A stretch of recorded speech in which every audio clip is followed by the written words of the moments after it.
Look at the size of that. Chains. I want you to think about that for a moment. I am talking to you today because of what's about to happen in this country concerning the Derek Chauvin verdict that's going to come out. And despite, I fear, whatever the verdict is going to be is going to incite violence in this country, because we have people who are just feeding off of it. We have the media that's continuously feeding off of it. And I want to talk to you very quickly here. I want to relate a story to you about a certain gentleman who did not grow up in Pennsylvania, but he certainly moved here and prospered here under grueling circumstances. And for you Butler County, Pennsylvania residents, you may have heard of this gentleman, but probably most people in the adjacent counties have not. And his name was Mose Wharton. Now, for those of you who are familiar with Butler County, Pennsylvania, you've probably visited a park called McConnell's Mills. McConnell's Mills was run and operated and owned by a Thomas McConnell. Thomas McConnell was a Civil War veteran. Now, the urban legend is that he brought this young black boy back from the Civil War with him.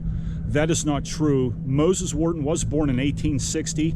He was born probably in South Carolina, but he was only, a few years old when the slaves were, of course, emancipated in 1865. But he was born into slavery, and he does have some memories. He did have some memories as a 5-year-old child about the brutalities of slavery. To make a long story short, Mr. Wharton could not find prosperous work as a farmer or any other kind of trade in South Carolina. Subsequently, he moved to Newcastle. From Newcastle, he moved over into the area of McConnell's Mills, and he became a good friend of Thomas McConnell, who employed Mr. Wharton to run his mill for him. To make a long story short, after the passing of Thomas McConnell, Mr. Wharton continued to stay on the property as a caretaker. And before the automobile was invented, he actually charged admission to park on the grounds of people driving carriages to the park to have picnics, and he made money off of that. When the automobile industry moved into southwestern Pennsylvania, he profited by having people park their cars on the lawns in the grounds of McConnell's Mills, and he made a considerable fortune doing that. In fact, he made so much money that a local banker, a big shot in Newcastle, Pennsylvania, invested his money for him, and Mose Wharton became a considerably wealthy man in that part of our state. Some years later, he invited his mother to come live with him up in the grounds of McConnell's Mills there. And Mr. Wharton became a very prominent citizen, respected citizen, businessman citizen of Butler County and the adjacent towns and areas around him. He often told stories to people who would listen to him about the brutalities of slavery and the inflictions that were imposed upon him as a child, where he would wear shackles even as a 4 or 5-year-old kid before he decided to, when the emancipation happened and the Civil War ended.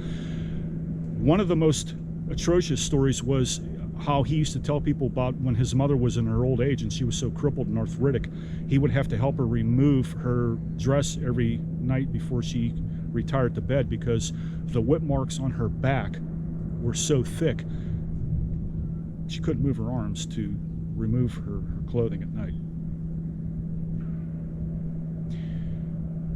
She was whipped like an animal because she was a slave. She was a cotton picker in South Carolina. She passed away some years later. I can't remember the exact date because the information I have is a little bit scanty. It's hard to search this stuff, but it's not a very well-known story.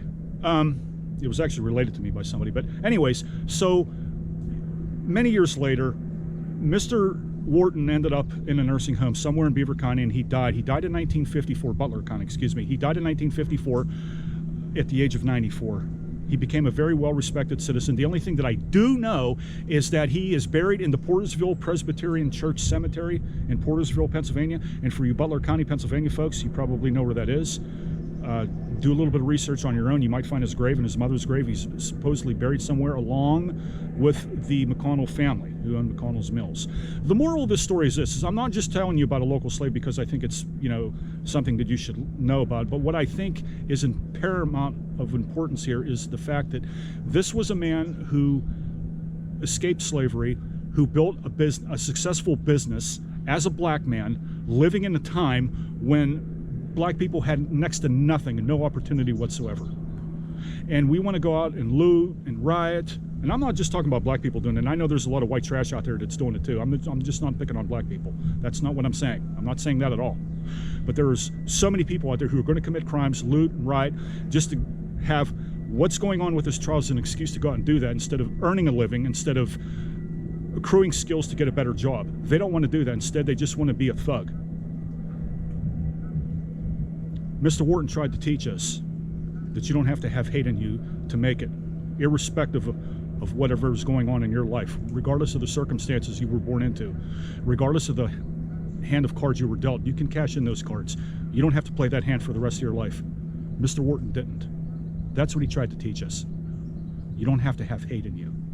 And this was a man who was born with shackles on him. And so was his family. And he didn't hate, and he didn't riot, and he didn't loot. Something I learned out in the streets. I'm going to end this video real quick.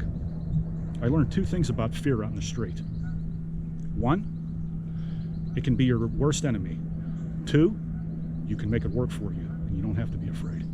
You can overcome it. It's your choice. Either you want to prosper in life, or you want to play victim.